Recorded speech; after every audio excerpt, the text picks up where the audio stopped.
Bienvenue dans la 20e journée. Je vais vous parler aujourd'hui de l'influence des saisons sur le sommeil. Ne l'oublions pas, nous sommes une espèce diurne et l'influence de la lumière va jouer sur la qualité de notre sommeil. Par exemple, on ne dort pas de la même manière l'hiver, l'été, mais peut-être aussi le printemps et l'automne.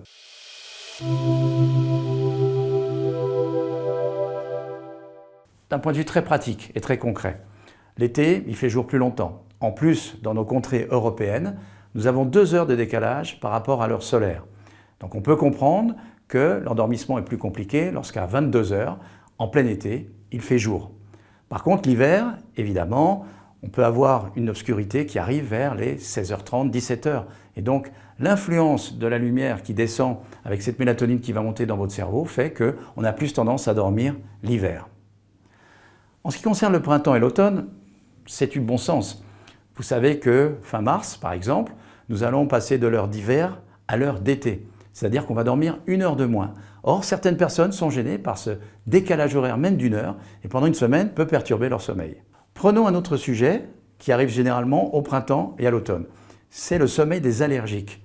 On sait par exemple qu'à partir du mois de mars, avril, mai, voire juin, il y a énormément de pollen dans l'air. Or, ces pollens, ils vont perturber votre respiration par des mécanismes inflammatoires, vous allez moins bien dormir et le sommeil des allergiques est un problème réel au printemps, au moment où la floraison se fait. De la même manière, en automne, avec l'humidité qui se profile, les acariens, les moisissures peuvent être aussi l'objet d'allergies et ces allergies, en provoquant justement cette inflammation des muqueuses, va provoquer des troubles du sommeil.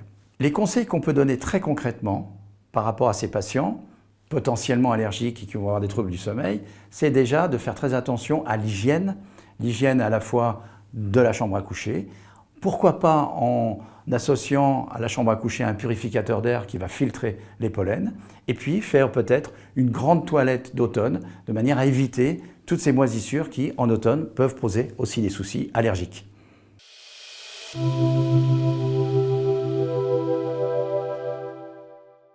Un des points qui nous est rapporté par des voyageurs intercontinentaux, mais également par des équipes sportives, c'est la gestion du décalage horaire.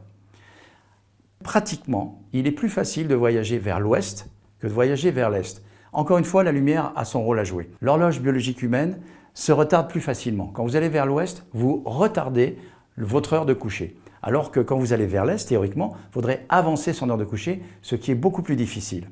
On dit par exemple que pour 1 heure de décalage vers l'ouest, il faut 1 journée de recalage pour s'adapter et que cette horloge biologique puisse bien fonctionner. Alors que quand on va vers l'est, pour 1 heure de décalage horaire, il faut 1 journée et demie pour s'adapter. La réalité est qu'on peut s'adapter plus vite. Comment? Par le comportement. C'est-à-dire anticiper éventuellement mon voyage quand je vais vers l'ouest en m'associant, en me couchant un peu plus tard. Par contre, en allant vers l'est, essayez de se coucher plus tôt, ce qui n'est pas facile. Et surtout, le comportement clé, c'est de s'adapter à l'heure locale d'arrivée dès que vous rentrez dans l'avion. Mettez votre montre à l'heure d'arrivée. Quand vous arrivez sur place, que vous soyez vers l'ouest ou vers l'est, exposez-vous le plus vite possible à la lumière haute intensité.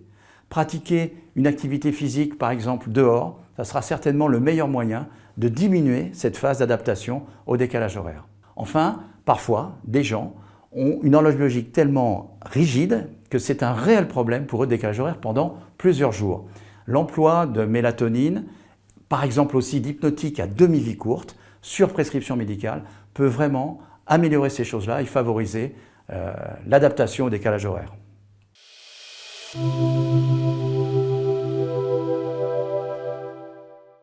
Enfin, dernier point, je vous ai parlé de décalage horaire classique, mais il y a un autre décalage horaire qui commence à se produire dans nos contrées occidentales, ce qu'on appelle le décalage social. Qu'est-ce que c'est que ce décalage social et qui touche généralement les adolescents ou les jeunes adultes? C'est ce décalage entre l'heure d'éveil dans la semaine et l'heure d'éveil le week-end. La pandémie nous a montré justement que parfois, ces décalages pouvaient être de 5 heures. Je me lève à 7 heures dans la semaine et je me lève à midi le samedi ou le dimanche. Eh bien, c'est comme si vous preniez un décalage horaire Paris, New York, toutes les semaines. On peut comprendre que ça soit extrêmement fatigant. Y a-t-il une solution naturelle qui permette de limiter ces effets du décalage social? La réponse est simple, il faut respecter son horloge biologique. Si je me lève à 7 heures du matin, je vais essayer de ne pas décaler mon horloge biologique de plus de 2 à 3 heures pour limiter les conséquences de ce décalage social. Et si vous avez quand même une dette de sommeil, si vous ressentez encore le besoin de dormir, vous avez la sieste qui va vous permettre de payer cette dette de sommeil. En gros, préférez la sieste à une grasse matinée trop longue.